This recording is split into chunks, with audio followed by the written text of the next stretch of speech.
दोस्तों આગળ વધીએ પહેલાં સબસ્ક્રાઇબ બટન જરૂરથી દબાવો અને હા બેલ બટન પણ દબાવો જેથી દરેકે દરેક વિડીયો જલ્દી મળી શકે।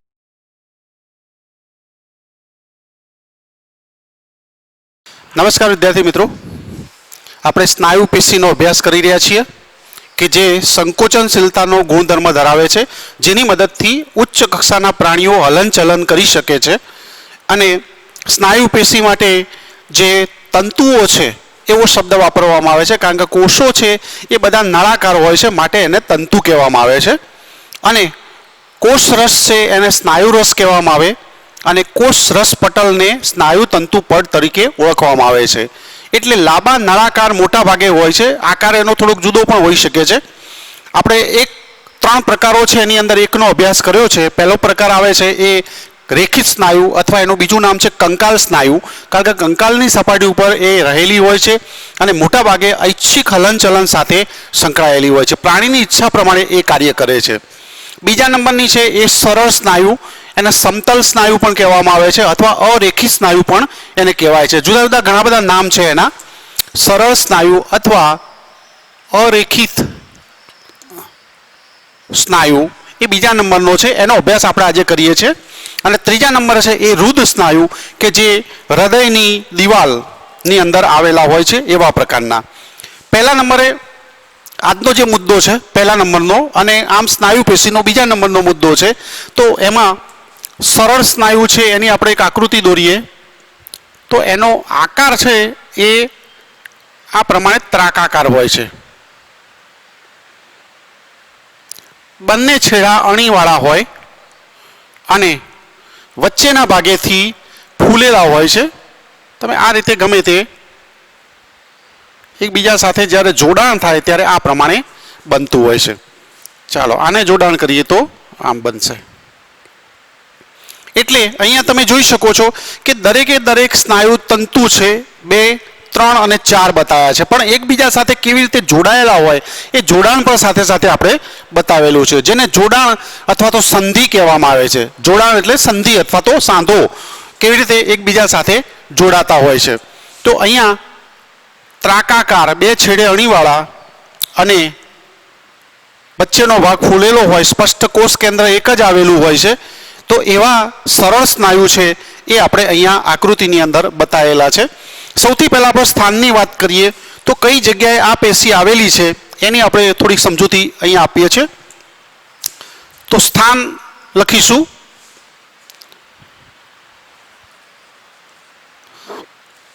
તમે આખા ચોપડાની અંદર બનાવ્યો હશે આ પ્રમાણે, તો રેખિત સ્નાયુનું વર્ણન અહીંયા લખેલું છે અને આપણે અહીંયા સાથે જ લખીએ છીએ જોડે જોડે। તો સ્થાનની અંદર ખાસ કરીને જે શરીરની અંદર આવેલા અનૈચ્છિક અંગો, જેની અંદર આવશે રુધિર વાહિનીઓ, જેમાં ધમનીઓ, શિરાઓ પણ આવે છે કે રુધિરનું વહન કરે છે, એવી બધા જ પ્રકારની નળીઓ એની દિવાલની અંદર આ પ્રકારની પેશી આવેલી હોય છે। પછી જઠર અને આંતરડા જેવા અંતસ્થ અંગો ની દિવાલમાં અથવા તો અંગોની રચનામાં દિવાલમાં જ હોય છે, કારણ કે પાચન માર્ગ છે એ પોલો છે અને એની દિવાલ બનેલી છે, એ દિવાલની અંદર આ પ્રકારની રચના આવેલી હોય છે। જઠર આંતરડા લખેલું છે એટલે આખો પાચન માર્ગ કહીશું તો પણ ચાલશે, કારણ કે એનું સંકોચન અને વિસ્તરણ એ આપણી ઈચ્છા પ્રમાણે નથી થતું, એવા શરીરના અંગો। આમ તો ખરેખર સરળમાં યાદ રાખવું હોય તો સરળ સ્નાયુ પેશી છે એ શરીરની અંદર આવેલા અંગો હૃદય સિવાયના, કારણ કે હૃદયની જે કાર્ય પદ્ધતિ એ પણ આપણી ઈચ્છા પ્રમાણે નથી થતી, તો હૃદય સિવાયના બાકી બધા જ અંદરની બાજુ આવેલા અંગો અંતસ્થ અંગો છે કે જેનું સંકોચન અને વિસ્તરણ આપણી ઈચ્છાથી ન થાય, પ્રાણીની ઈચ્છાથી ન થાય, એવા બધા જ અંગો તમે લખી શકો છો। એટલે પાચન માર્ગનો કોઈ પણ ભાગ લખશો તો પણ એની અંદર ચાલે છે। તો વગેરેની દિવાલની અંદર આ પેશી આવેલી હોય છે દિવાલમાં। અન્ય પણ ઘણા બધા મુદ્દાઓ છે એને લખી શકાય છે લખવા હોય તો। પછી બીજો મુદ્દો આવે છે રચનાનો। તો અહીંયા રચનાની અંદર તમે જોઈ શકો છો જે આકૃતિમાં બતાવેલા સ્નાયુ તંતુ એવા એ બંને છેડે અણીવાળા સ્નાયુ તંતુઓ બંને છેડે અણીવાળા, જેને કહેવામાં આવે છે ત્રાક આકાર. ત્રાક આકાર આપણે કહીશું. બે છેડે અણીવાળા હોય અને વચ્ચે ફૂલેલો ભાગ હોય તો એને આપણે ત્રાક આકાર એવો કહીએ છીએ. એવા આ સ્નાયુ તંતુઓ છે એ જોવા મળે છે અને એમાં પટ્ટા જોવા નથી મળતા. તેમાં પટ્ટાઓ જોવા મળતા નથી અને પટ્ટા નથી જોવા મળતા માટે તેને શબ્દને કહેવામાં આવે છે અરેખિત. જો રેખિત પટ્ટાઓ જોવા મળે તો એ સ્નાયુ પેશીને આપણે રેખિત કહીએ છીએ. અહીંયા એવા પટ્ટાઓ કોઈ જોવા મળતા નથી માટે એને આપણે અરેખિત તરીકે ઓળખીએ છીએ એવું કહી શકાય છે. ખાસ કરીને કોષીય સંધિ તેમને જોડાયેલા રાખે છે. અહીંયા તમે જોઈ શકો છો કે આ એક તંતુ છે એની સાથે બીજો તંતુ એ જોડાણ સ્થાન હોય છે એને સંધિ કહેવામાં આવે છે. તો એ સંધિના કારણે સાંધાઓ જે આપણે કહીએ છીએ એના કારણે બધી સ્નાયુ પેશીના તંતુઓ છે એકબીજા સાથે જોડાયેલા રહે છે જેથી કરીને એની કાર્ય પદ્ધતિ છે એ બહુ સારી રીતે એ કરી શકે છે અને સંયોજક પેશીના આવરણથી ઢંકાયેલા હોય છે. સંયોજક પેશીના આવરણ વડે ઢંકાઈને સમૂહમાં રહે છે. સ્નાયુઓ સમૂહમાં રહે છે. સ્નાયુ તંતુ છે એ સમૂહ હોય છે. આખો સમૂહ દાખલા તરીકે અહીંયા લગભગ આપણે 4 બતાવેલા છે તો 4 કરતાં ઘણા બધા વધારે સમૂહ હોય અને એક સ્નાયુ આખો બની જાય એની આસપાસ સંયોજક પેશીનું આવરણ આવી જાય છે. પેકિંગની અંદરની બાજુએ જોવા મળે છે એવું આપણે એને કહી શકીએ છીએ. ઢંકાઈ અને સમૂહની અંદર રહેતા હોય છે અને આ પેશી છે એને અનૈચ્છિક કહેવામાં આવે છે. અનૈચ્છિક છે કારણ કે તેની કાર્ય પદ્ધતિ અથવા તો તેનું નિયંત્રણ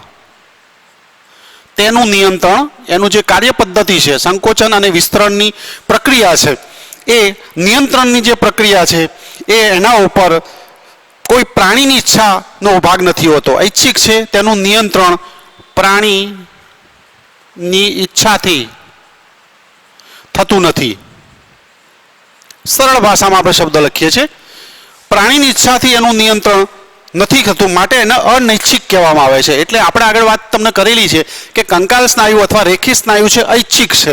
એટલે મગજની અંદર 2 ભાગો આવેલા છે ઐચ્છિક ભાગ અને અનૈચ્છિક ભાગ. તો જે અનૈચ્છિક ભાગ આવ્યો છે સ્વયંવર્તી જેને કહેવાય એના નિયંત્રણથી ચેતાઓ આ સ્નાયુઓ સાથે જોડાયેલી હોય છે અને પ્રાણીની ઈચ્છાથી એનું સંકોચન વિસ્તરણ નથી થતું અથવા તો એની કાર્ય પદ્ધતિ નથી જોવા મળતી એટલે અનૈચ્છિક રીતે આપણે એને કહી શકીએ છીએ. બીજી બધી થોડી વાત આની અંદર કહીએ તો આ સ્નાયુ અને જે તંતુઓ છે એનું સંકોચન એ ખાસ કરીને આમાં મુદ્દાઓ જે પુસ્તકના છે આટલા જ આપેલા છે પણ વધારામાં લખવું હોય તો સંકોચનની પદ્ધતિ સંકોચન અને વિસ્તરણ. સંકોચન એટલે ટૂંકા થવા. સ્નાયુ મૂળ જે લંબાઈ છે એ ટૂંકી થાય એટલે આપણે એને સંકોચન કહીએ છીએ અને વિસ્તરણ એટલે પાછી મૂળ સ્થિતિ પ્રાપ્ત કરે. લાંબા થાય પણ લાંબા કેટલા તો મૂળ સ્થિતિમાં જેટલા હોય એટલા પાછા આવે જેને આપણે વિસ્તરણ કહીએ છીએ.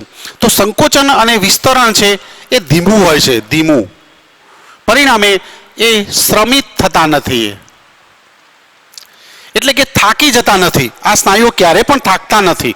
જ્યારે આ સ્નાયુ છે એની અંદર આનાથી ઉલટો ગુણધર્મ છે. આમાં ઝડપી હોય છે. રેખી સ્નાયુ છે આપણે થોડી સરખામણી કરીશું તારે એમાં એ મુદ્દાઓ લખીશું. આપણે રેખી સ્નાયુ પેશી છે એનું સંકોચન વિસ્તરણ ઝડપી હોય છે. તમે જો હાથ તમે જેટલું ઝડપી તમે તમારી તાકાત હોય એટલું ઝડપથી તમે એનું સંકોચન વિસ્તરણ કરી શકો છો. બોલવામાં પણ આપણે જેટલી ઝડપથી બોલવું એટલું બોલી શકીએ છીએ પણ પછી શું થાય થાકી જવાય. હાથ ઊંચા નીચા તમે કરો કામ કરો કસરત કરો દોડો ચાલો પછી એક સમય એવો આવશે શું થશે થાકી જવાશે.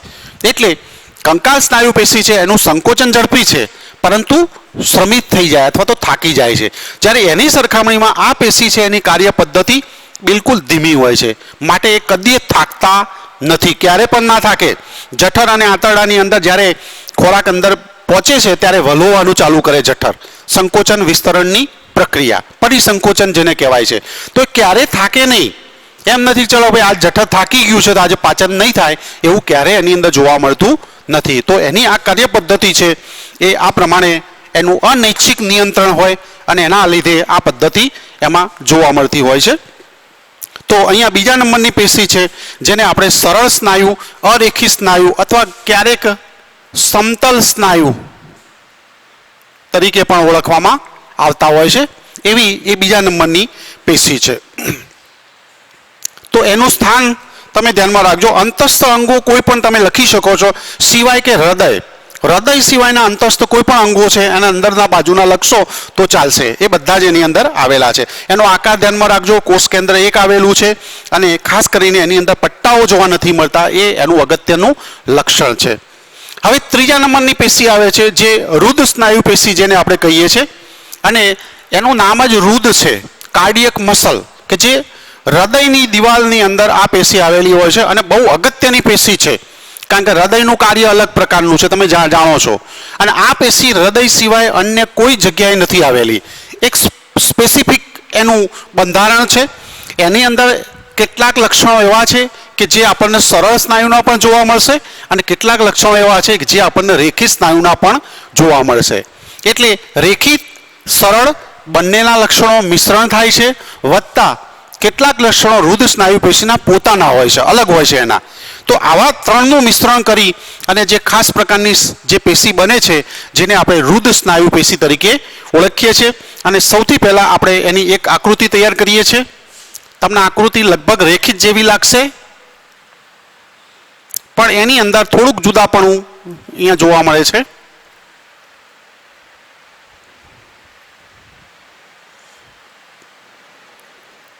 સ્નાયુ તંતુઓ છે એમાં આ પ્રમાણે નીચેનો ભાગ છે ને આપણે આમ બતાવવાનો પ્રયત્ન કરીએ. અહીંયા બે સ્નાયુ તંતુ બતાવેલા છે. ચલો ત્રીજો એક અહીંયા આપણે બતાવીએ.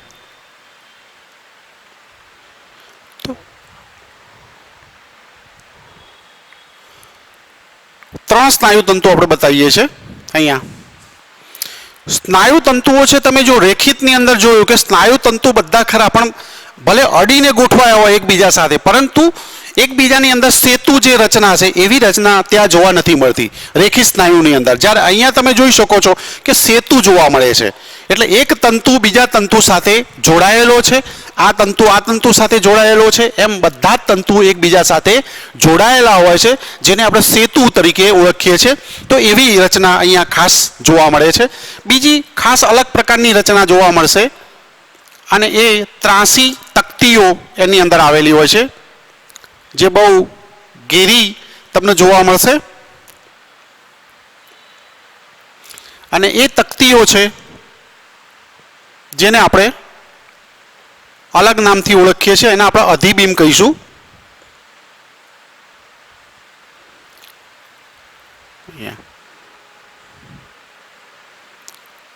અને એ ત્રાસી તકતીઓ જે રેખિત સ્નાયુ અથવા તો અન્ય કોઈ પણ સ્નાયુ પેશીમાં જોવા નહીં મળે અને એમની વચ્ચે એક જ કોષ કેન્દ્ર હોય છે. બે ક્રમિક તકતીઓ છે.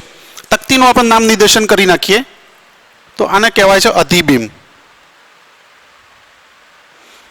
અહીંયા ખાસ નામ નિર્દેશન કરવાનું છે ને સરળ સ્નાયુની અંદર, છતાં તમારે કરવું હોય તો તમે કરી શકો છો. અહીંયા એકાદ નામ કોષ કેન્દ્ર લખી શકીએ છીએ, બરાબર. એકાદ નામ લખવાનું છે બહુ, અને આમાં થોડા નામ વધારે છે.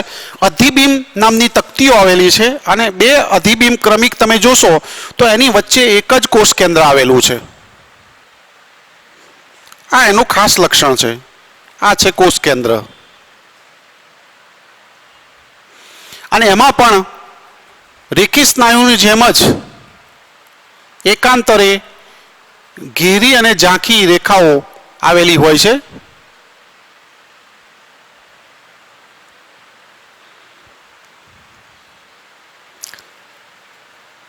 થોડુંક ધ્યાન આપણે રાખીશું આકૃતિ તરફ. બાકીની રચના છે બિલકુલ રેખિતને મળતી આવે છે. તો અહીંયા જે લીટી દોરી છે એ રેખા ઘેરી છે અને એ સિવાયની બાકીની વધી છે એને આપણે ઝાંખી રેખાઓ કહીએ છીએ.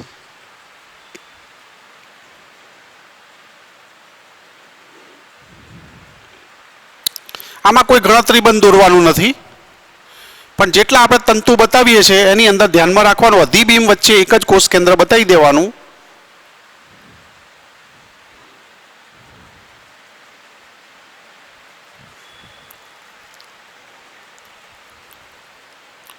બરાબર, તો અહીંયા આ રીતે આપણે રેખાઓ અથવા તો આડા પટ્ટા એવું આપણે નામ નિર્દેશન કરી શકીએ છીએ. અહીંયા જે જોડાણ બતાવ્યું છે એ નજીકના કોષો વચ્ચે સંધિ અથવા જોડાણ અથવા અંગ્રેજી શબ્દ ઘણીવાર જંક્શન પણ મુકાતો હોય છે. સંધિ પણ ચાલે, જોડાણ પણ ચાલે અથવા એને જંક્શન પણ આપણે કહી શકીએ છીએ. અને આડી રેખાઓ અથવા તો આડા પટ્ટાઓ, રેખાઓ, પટ્ટાઓ, જે કોઈ નામ લખવું હોય આપણે એને લખી શકીએ છીએ. તો આ પ્રમાણે આપણે એક આકૃતિ તૈયાર કરી છે અને એ રુધ સ્નાયુ પેશીની આકૃતિ આપણે જોઈ શકીએ છીએ. અહીંયા બીજો અવકાશ આજુબાજુ આવેલો હોય છે, જે અહીંયા જે જગ્યાઓ છે જ્યાં જ્યાં સ્નાયુ તંતુ નથી આવેલા ત્યાં આગળ આવો ભાગ આવેલો હોય છે. એન્ડોમાઇસિયમ એવું નામ છે, પણ અહીંયા સ્પષ્ટ ઉલ્લેખ નથી કર્યો, માટે આપણે એની કોઈ વાત અત્યારે નથી કરતા. ચાલો હવે સૌથી પહેલા સ્થાનની વાત કરીએ તો હૃદયની દિવાલમાં છે, કારણ કે હૃદય પોલો અંગ છે. જે પ્રમાણે અહીંયા પાચન માર્ગ તમે જોશો, રુધિર વાહિનીઓ જોશો તો એ બધા પોલા અંગો છે, એટલે પોલાણની અંદર નથી, પરંતુ તેની જે દિવાલ બનેલી છે એ દિવાલની અંદર આ પેશી આપણને જોવા મળતી હોય છે. અને ખાસ કરીને સંકોચનશીલનો જે ગુણધર્મ છે એ કોષીય જોડાણ દ્વારા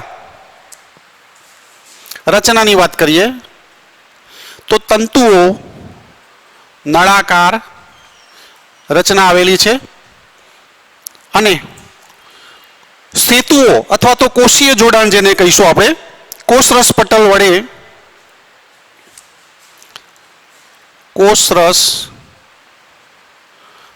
વડે કોષીય જોડાણો જે બનેલા છે એકરૂપ થાય છે, એકરૂપ થઈને રચના બને છે, એકરૂપ બની ગયેલા છે. અહીંયા તમે જોયું આ કોષરસ પટલ આ સ્નાયુનું છે, જેને આપણે સ્નાયુ તંતુ પણ કહીએ છીએ.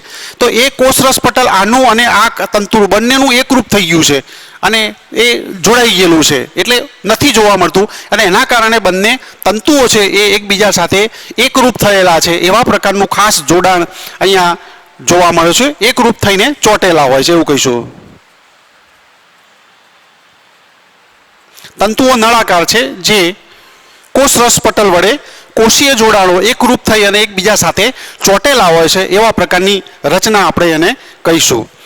ખાસ કરીને સંચાર સંધિઓ એવો નામ આપેલો છે અહીંયા. સંચાર સંધિઓ, જેનું બીજું નામ છે અધિબીમ. આ ખાસ પ્રકારની રચના છે. સંચાર સંધિ એને કહેવામાં. સંચાર એટલે મતલબ કે જ્યારે સંવેદના એની અંદર આવે છે ત્યારે સંવેદનાને આગળ વધારવાનું કામ કરે છે, તો સંચાર શબ્દ એના માટે વપરાય છે. સંદેશાઓ જેમ મોકલવા હોય તો એ પરિવહન સંબંધિત આ શબ્દ છે. તો એવી સંધિઓ ખાસ આવેલી હોય છે અને એ પ્રમાણમાં જાડી છે. અહીંયા જે રેખાઓ આવેલી છે એ સિવાયની એના કરતાં પ્રમાણમાં થોડી જાડી આ રેખાઓ આવેલી હોય છે અને એનું નામ આપેલું છે અધિબીમ. તો એવી રચના પણ અહીંયા જોવા મળતી હોય છે. ના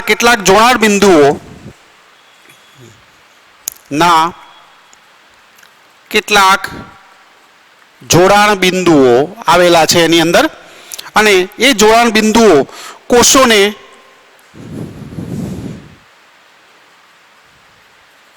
એક એકમ તરીકે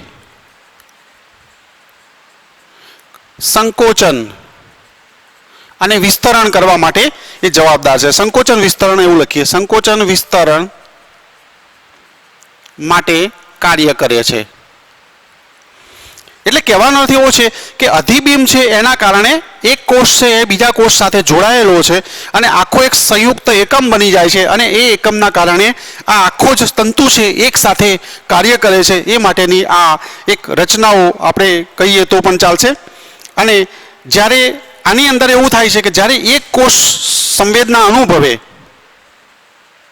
જ્યારે એક કોષ સંવેદના અનુભવે ત્યારે તેની બાજુનો કોષ પણ સંકોચાય છે અથવા એ પણ સંવેદના અનુભવે છે। કહેવાનો અર્થ એવો છે કે અહીંયા જ્યારે ધારો કે સંવેદના આવી છે, આ કોષ ઉપર સંવેદના આવી ગઈ છે, તો અધિબિંબ દ્વારા આ કોષ છે સંકોચાય છે, ત્યારે અધિબિંબ દ્વારા સંવેદના બીજા કોષને મળે છે, પરિણામે બીજો કોષ પણ સંકોચાય છે। હવે એ સંવેદના જ્યારે ત્રીજા કોષને મળે ત્યારે ત્રીજો કોષ પણ આમ સંકોચાય છે। એટલે સંવેદના એક જ કોષના મળે, પણ એક કોષ સંકોચાય ત્યારે એની બાજુમાં રહેલા બધા કોષો ધીમે ધીમે પોતે સંવેદના પ્રાપ્ત કરે છે અને એનાથી એનું સંકોચન અને વિસ્તરણની ક્રિયા છે એ જોવા મળતી હોય છે। અને હૃદયનું જે ખાસ પ્રકારનું કાર્ય છે એ કાર્ય માટે આપણે એને કહી શકીએ છીએ। બીજું કે ચેતાતંત્રની સાથે જોડાણની વાત કરીએ, નીચે પોઈન્ટ તમે લખી શકો છો, હું બાજુમાં લખું છું, આ પણ અનૈચ્છિક પેશી છે। તમે જુઓ છો 3 પ્રકારની આપણે સ્નાયુ પેશી અહીંયા લખી છે, એમાંથી એક જ સ્નાયુ પેશી એવી છે જે ઐચ્છિક છે, કંકાલ સ્નાયુ। બાકીના બધા જ બાકીના બે પ્રકારો છે, સરળ સ્નાયુ અને રુદ્ર સ્નાયુ, બંને છે એ અનૈચ્છિક છે, કારણ કે હૃદયનું સંકોચન અને વિસ્તરણ છે એ આપણી ઈચ્છા પ્રમાણે થતું નથી। અને એટલા માટે એ કુદરતે અમુક વ્યવસ્થા જે કરેલી છે, અંદરના જે અંગો છે પોતાની જાતે જ કામ કરતા હોય છે, એ આપણી ઈચ્છા પ્રમાણે આપણે કામ કરી શકતા નથી। જો આપણી ઈચ્છા પ્રમાણે આપણે કામ કરતા હોઈએ અને અંદરના અંગો જો આપણી ઈચ્છાથી કામ કરતા હોય તો આપણે ઘણી વખત ભૂલી જઈએ, તો એના કારણે હૃદય કામ કરતું બંધ પણ થઈ શકે છે। એટલે એ બધું નિયંત્રણ છે એ મગજે પોતાની પાસે રાખેલું છે। બીજું કે અહીંયા ખાસ પ્રકારની ઘણી બધી રચના છે। આ સેતુની રચનાને કારણે હૃદય છે એની પોતાની જે સંકોચન અને વિસ્તરણની ક્રિયાવિધિ છે એ અલગ પ્રકારની છે। તમે આગળ થોડાક એક પ્રકરણની અંદર ભણશો પરિવહનની અંદર કે અહીંયા હૃદયના બધા જ ખાના છે, કર્ણકો અને ક્ષેપકો, એ પોતાની જાતે સંકોચનની શરૂઆત કરે છે અને પોતાની જાતે સંકોચન છે એનું નિયંત્રણ પણ પોતે જ કરે છે। અને હૃદય એક એવું અંગ છે કે જે રુધિરનું દબાણ છે, પમ્પિંગ કરે છે, રુધિરને આખા શરીરની અંદર ફેરવવાનું કાર્ય કરે છે। તો એ રુધિરનું દબાણ છે એ ક્યારેક થોડું વધી જાય તો વધેલું દબાણને નિયંત્રણ પણ પોતે જ કરી લે છે, એવા પ્રકારની રચના એની અંદર આવેલી હોય છે। અને એના માટે આ જવાબદાર છે ખાસ પ્રકારની રચના, એ તમે અહીંયા જોઈ શકો છો। હવે 3 પ્રકારની પેશીનો આપણે અભ્યાસ કરેલો છે અને 3ની આપણે થોડીક સરખામણી અત્યારે હાલ આપણે કરી લઈએ। પછી હવે આપણે 3 પેશીનો અભ્યાસ કરેલો છે અને 3ની થોડીક કમ્પેરિઝન કરી લઈએ, સરખામણી કરી લઈએ, જેના કારણે શું થાય કે કોઈ વખતે કોઈ પણ 2 પેશી વચ્ચેનો તફાવત જ્યારે પૂછવો હોય ત્યારે આપણને એનો જે જવાબ છે એ લખતા આવડી જાય, એટલા માટે આપણે એની થોડી ચર્ચા એના ઉપરથી કરીએ છીએ। સ્નાયુ પેશી પૂરી કરી દીધી છે, પણ એના ઉપરથી આપણે કેટલાક મુદ્દાઓ છે એને અલગ કરીએ છીએ। તો કંકાલ સ્નાયુ પેશી, સૌથી પહેલા આપણે સ્થાન લખીશું કંકાલની સપાટી પર, જ્યારે અહીંયા રુધિર વાહિનીઓ, જઠર અને આંતરડા જેવા અંતસ્થ અંગોની દિવાલમાં આવેલી છે। દિવાલમાં સ્થાનનો મુદ્દો લખ્યો એટલે આપણે શોર્ટમાં લખશું તો ચાલશે। અને આ છે એ હૃદયની દિવાલમાં, સરળતાથી લખી દીધું। હવે રચનાની અંદર આપણે એનો આકાર લખીએ છીએ, તો અહીંયા આકાર લખીએ તો નળાકાર, અહીંયા જોશો તમે તો ત્રાકાકાર અને અહીંયા પણ નળાકાર। ચાલો એના પછી રેખાઓ છે, એની અંદર આડા પટ્ટાઓ આવેલા છે, એના આધારે જો લખીએ પટ્ટાઓ, તો પટ્ટાઓ હાજર છે, અહીંયા પટ્ટાઓ ગેરહાજર છે અને અહીંયા પટ્ટાઓ હાજર આવેલા હોય છે।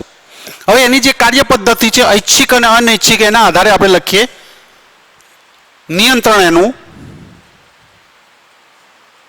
તો આ પેશી છે ઐચ્છિક છે અને આ બંને છે અનૈચ્છિક અનૈચ્છિક છે. પછી કાર્ય પદ્ધતિની અંદર આપણે લઈશું તો કાર્ય પદ્ધતિ ઝડપી છે અને આનો છે કાર્ય પદ્ધતિ ધીમી છે અને આમાં ધીમી ખરી પણ તાલબદ્ધ. બહુ અગત્યની વાત આવે, તાલબદ્ધ છે. આ બંનેમાં શું ફરક છે? તો આ પદ્ધતિ ધીમી છે અને અહીંયા તાલબદ્ધ પદ્ધતિ હોય છે. તાલબદ્ધ એટલે લયબદ્ધ. જેમ કે હૃદયના ધબકારા તમે જાણો છો 1 મિનિટની અંદર લગભગ 70 થી 72 ધબકારા ચાલુ જ હોય છે અને એ જે જાળવી રાખવાનું કાર્ય છે એ આ પેશીનું અગત્યનું કાર્ય છે. એને માયોજેનિક પણ કહેવામાં આવે છે. તમે આગળ એનો શબ્દ ભણશો. માયો એટલે મસલ અને માયોજેનિક ઉપરથી ચેતા અને સ્નાયુ બંનેના ગુણધર્મો એ ધરાવે છે. એટલે ચેતાનો ગુણ પણ છે અને સ્નાયુનો ગુણ પણ એની અંદર રહેલો છે.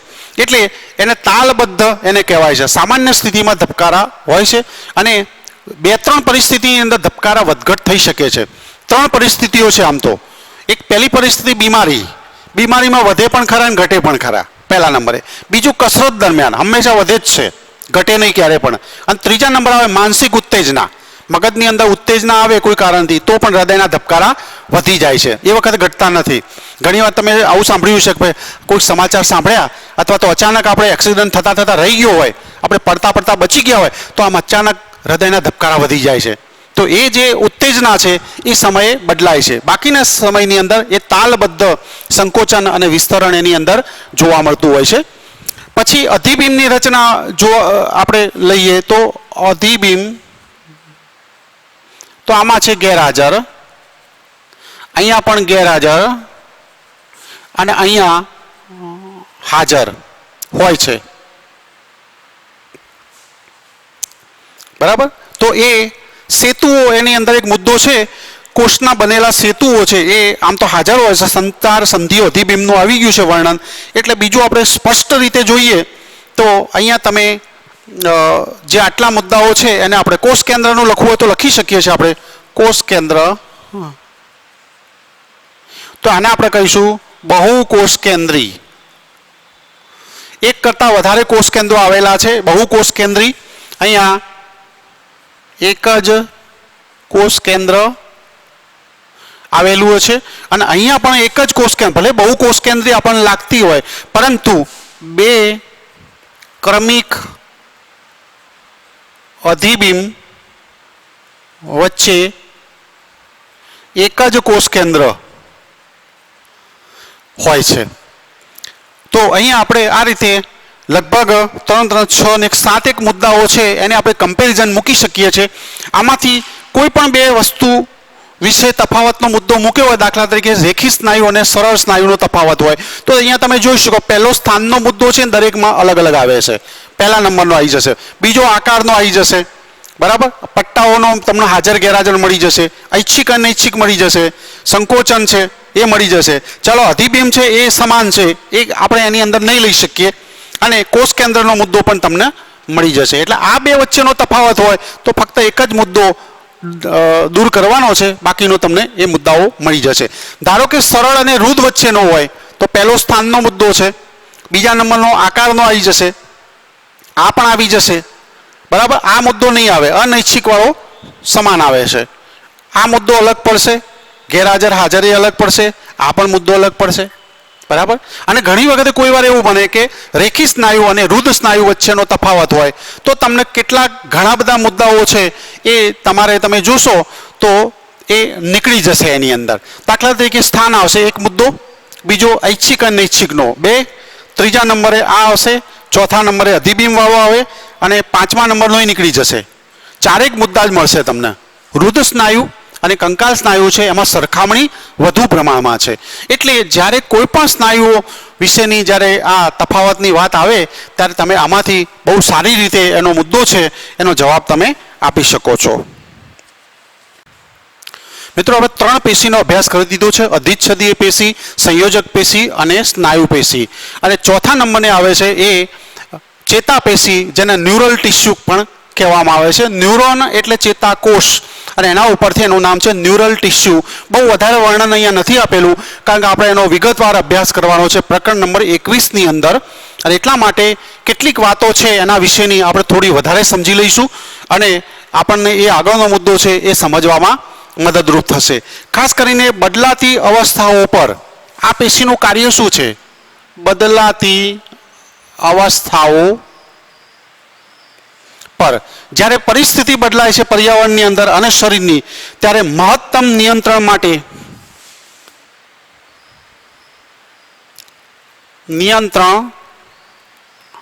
માટે એ પ્રતિચાર દર્શાવે છે.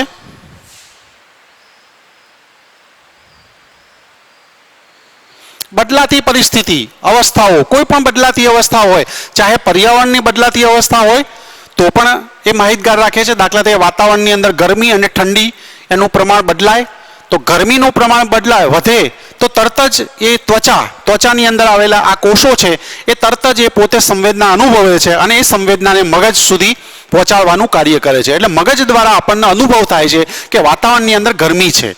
એ જ પ્રમાણે ઠંડી લાગતી હોય તો પણ એનો અહેસાસ કરાવડાવે છે અને એનાથી મગજ પોતે જે તે નિર્ણય લેતો હોય છે. દાખલા તરીકે શરીરને ગરમી લાગે છે તો મગજનું કેન્દ્ર છે એ તરત જ પ્રસ્વેદ ગ્રંથિઓને સૂચના આપે જેથી કરીને પરસેવો ઉત્પન્ન થાય અને એ પરસેવો છે એ ઉષ્માનું શોષણ કરી લે છે.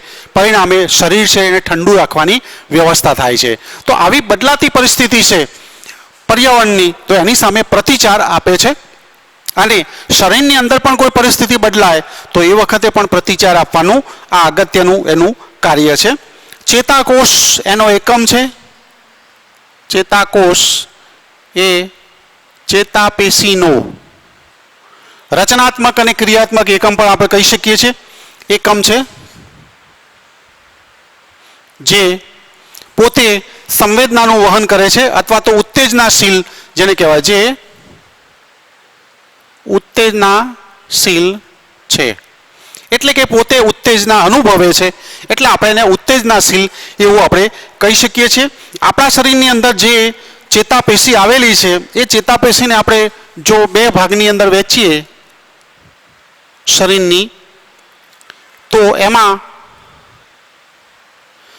એક છે ચેતાકોષ અને બીજા નંબર આવે છે ચેતાધાર અથવા બીજા શબ્દોમાં કહીશું તો આધાર પેશી. એનું નામ જ છે ચેતાધાર એટલે કે આધાર આપવાનું કાર્ય કરે છે. ચેતાકોષો જે આવેલા છે એ ચેતાકોષોની આજુબાજુ જે જગ્યાઓ હોય છે ત્યાં આગળ એ આધાર આપવાનું કાર્ય કરે છે જેથી કરીને ચેતાકોષ ચોક્કસ દિશાની અંદર રહી શકે અને પોતે પોતાનું કાર્ય કરી શકે એટલા માટેની એ રચના છે. અહીંયા અડધાથી ઓછી સંખ્યામાં, અડધાથી ઓછા, જ્યારે અડધાથી વધારે ટોટલ આપણે ચેતાપેશી કરીએ, આપણા શરીરની 100% ચેતાપેશી લઈએ તો અડધાથી ઓછા 50%થી ઓછા પ્રમાણમાં ચેતાકોષો આવેલા છે અને 50% કરતાં વધારે એ આધાર પેશી અથવા તો ચેતાધાર આવેલી હોય છે. આ જે સંખ્યા છે એ સંખ્યા ઉંમર સાથે અડધાથી ઓછા છે એની અંદર પણ ઉંમર સાથે ઘટાડો થતો જાય છે. 50 વર્ષની ઉંમર, 60 વર્ષ, 70, 80, 90 જેમ જેમ ઉંમર વધતી થાય એમ અમુક કોષો છે એ પોતે સંખ્યા ઘટતી જાય છે અને પરિણામે તમે જુઓ મગજની કાર્યક્ષમતા ઓછી થતી જશે, યાદ ઓછું રહે, સંભળાય ઓછું કે ભાઈ હવે ઉંમર થઈ યાદ રહેતું નથી, જીવન જીવવામાં મુશ્કેલી સર્જાય છે. તો આ બધી વસ્તુઓ છે એ ઉંમર સાથે ધીમે ધીમે સંખ્યામાં ઘટાડો થાય એના કારણે એ જોવા મળે છે. ચેતાકોષોને રક્ષણ અને આધાર આપે છે. ચેતાકોષોને રક્ષણ અને આધાર આપે છે. એનું નામ જ છે ચેતાધાર. એ અને આનું કાર્ય તો તમે જાણો જ છો કે સંવેદનાનું વહન, સંવેદનાની ઉત્પત્તિ અને વહન, ઉત્પત્તિ પણ પોતે કરે છે અને વહન કરવા માટે પણ એ જવાબદાર છે એવું આપણે કહીએ છીએ. અને જ્યારે ચેતાકોષ, આપણે રચના પછી ભણીએ છીએ, એની આકૃતિ પછી ભણીએ છીએ, પણ પહેલાં આપણે થોડુંક વર્ણન છે એને સમજી લઈશું. જ્યારે ચેતાકોષ ઉત્તેજિત થાય, જ્યારે ચેતાકોષ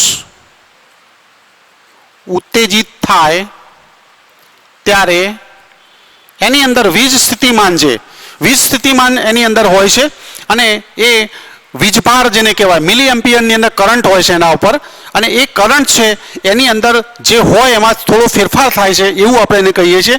તો વીજ પરિવર્તન આપણે કહીશું. ત્યારે વીજ પરિવર્તન અથવા એના માટે શબ્દ વાપર્યો છે વિક્ષોભ. એનો ગુજરાતી શબ્દ કરે, આ ગુજરાતી જ છે પણ પેલું લોકલ નામ કરેલું છે વિક્ષોભ, એ સર્જાય છે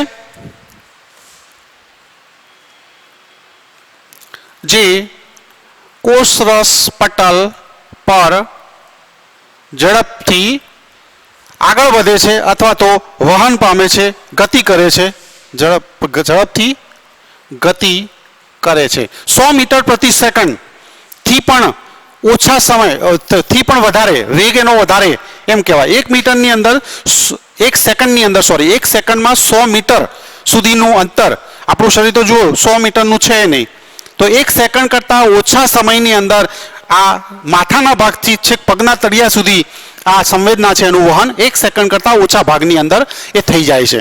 એટલે ઝડપથી કોષરસ પટલ ઉપર જે વિક્ષોભ સર્જાયો છે એ ઝડપથી આગળ વધે છે અને એને આપણે સંવેદનાનું વહન પણ કહીએ છીએ.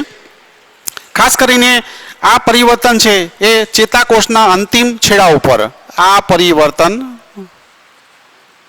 ચેતાકોષના અંતિમ છેડા પર, છેડાનો ભાગ છે, અંતિમ છેડો છે, આકૃતિ આપણે પછી બતાવીએ છીએ. અંતિમ છેડા ઉપર અથવા આઉટપુટ ઝોન અથવા આઉટપુટ ઝોન પર એ જોવા મળતો હોય છે, પહોંચે છે, પર પહોંચે છે. અને એ પહોંચે ત્યારે એની જે કાર્ય પદ્ધતિ છે તો એનાથી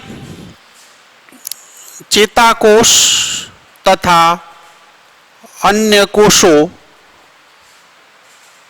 ઉત્તેજાય અથવા તો ઉત્તેજના ગુમાવે. બે વસ્તુ છે. ચેતાકોષ અથવા અન્ય કોષો છે એ ઉત્તેજિત થાય. મગજમાંથી નીકળેલી સંવેદના છે એ કોષના અંતિમ છેડે પહોંચે એટલે અંતિમ છેડો છે એ કાં તો બીજા કોષ સાથે પણ જોડાયેલો હોય, ચેતાકોષ સાથે જોડાયેલો હોય, અથવા તો અન્ય જગ્યાએ સ્નાયુ સાથે પણ જોડાયેલો હોય, ગ્રંથિ સાથે પણ જોડાયેલો હોય છે. આઉટપુટ ઝોન છે એની અંદર કાં તો આવશે સ્નાયુ અથવા ગ્રંથિ, મોટા ભાગે આ બે આવતા હોય છે.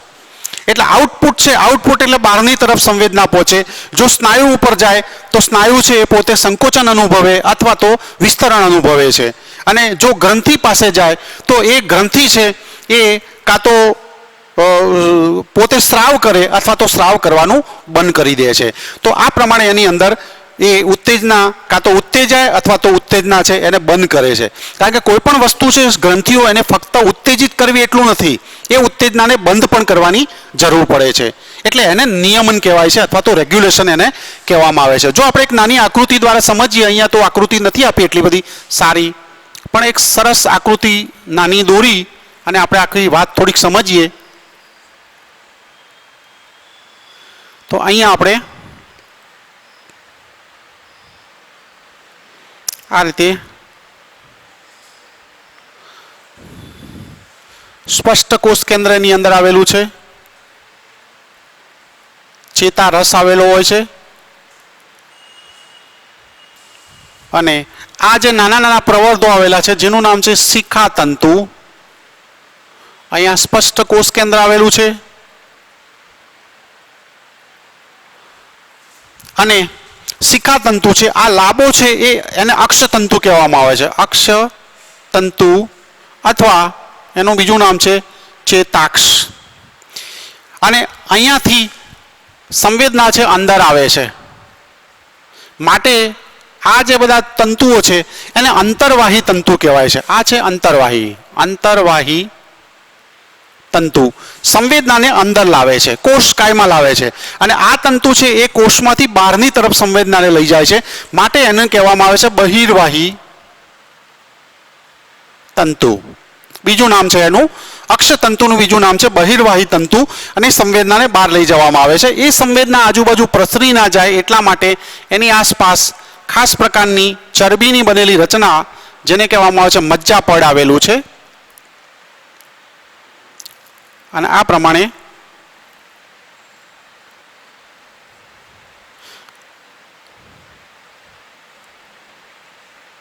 આ રીતે ખાસ પ્રકારની રચના જોવા મળે છે. આમાં કોઈ ગણતરી બંધ દોરવાનું નથી. આ રીતે અને આ મજ્જાપડ છે એની આસપાસ ચેતાતંતુનું પડ આવેલું હોય છે જેને આપણે કોષરસ પટલ કહી શકીએ છીએ.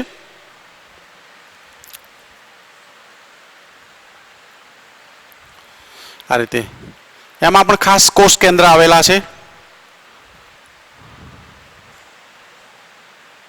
અહીંયા જોઈ શકો છો.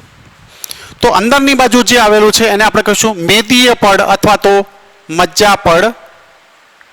આસપાસ આવેલું છે એ ચેતાતંતુ પડ, એનું કોષ કેન્દ્ર આવેલું છે.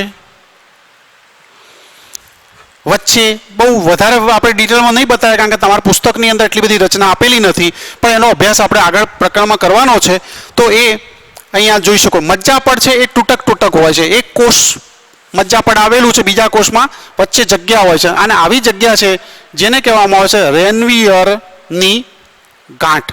રેનવીયર નામના વૈજ્ઞાનિકે એનો સૌથી પહેલા અભ્યાસ કરેલો છે અને રેનવીયરની ગાંઠ કહેવામાં આવે છે. અને અહીંયા તમે જુઓ તો આ સંવેદના આ બાજુ આમ તરફ જાય છે.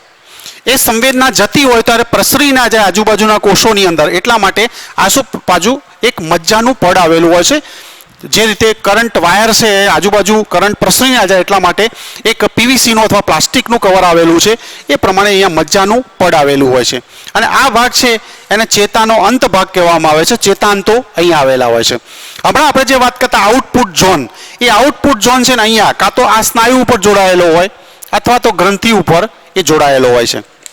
એટલે જ્યારે અહીંથી સંવેદના અંદર તરફ આવે છે ત્યારે એ સંવેદના અહીંયા આવી અને આઉટપુટ ઝોન વચ્ચે જાય, સ્નાયુને મળે તો સ્નાયુ સંકોચન અનુભવે અથવા તો સંકોચાયેલો હોય તો પોતે વિસ્તરણ અનુભવે છે, મૂળ સ્થિતિમાં આવે છે. એ જ પ્રમાણે ગ્રંથિ હોય તો ગ્રંથિ પોતે સ્રાવ કરે છે, પદાર્થોનો સ્રાવ કરે અથવા તો સ્રાવ બંધ કરી દે છે. એટલે કે ઉત્તેજિત થાય અથવા ઉત્તેજિત કરે અથવા તો ઉત્તેજનાને દૂર કરે છે. તો આ બે રચનાઓ છે એના ઉપર પણ એના જોડાણ થયેલા હોય છે, આઉટપુટ ઝોન છે. અથવા એવું બની શકે કે આવો નવો કોષ બીજો અહીંયા જોડાયેલો હોય, લંબાઈ વધારે હોય તો એક કોષ બીજા કોષ સાથે આ પ્રમાણે જોડાયેલો હોય છે. જનરલી આમ તો શું છે કે ચેતાકોષોનું કાર્ય છે એ સંવેદનાનું વહન કરવાનું છે, માટે એની લંબાઈ બહુ વધારે હોય છે. આપણા શરીરની અંદર ક્યારેક એની 1-1 મીટર સુધીની લંબાઈ જોવા મળે છે. અહીંયાથી આ હાથથી શરૂ કરીને આટલા સુધીની લંબાઈ જોવા મળતી હોય છે. તો 1 મીટર સુધીની લંબાઈ પણ ધરાવે છે. વધુમાં વધુ લંબાઈ ધરાવતા આ કોષો છે અને શરીરની અંદર એની મદદથી સંવેદના છે એનું વહન કરવા માટે એ જવાબદાર છે. બીજી પણ વસ્તુ પણ એ છે, અહીંયા એક કોષ અને બીજો કોષ છે એની વચ્ચે સૂક્ષ્મ અવકાશ હોય છે. દાખલા તરીકે આ બીજો કોષ આપણે જોઈન્ટ કરી દઈએ. આ એક બીજો કોષ છે. તો અહીંયા એક કોષ છે અને બીજા કોષનું અહીંયા જોડાણ થાય, આમાં સૂક્ષ્મ અવકાશ હોય છે. આ અવકાશયુક્ત જોડાણ છે અને એને કહેવામાં આવે છે ચેતોપાગમ. સાયનેપ્સિસ એને કહેવાય છે.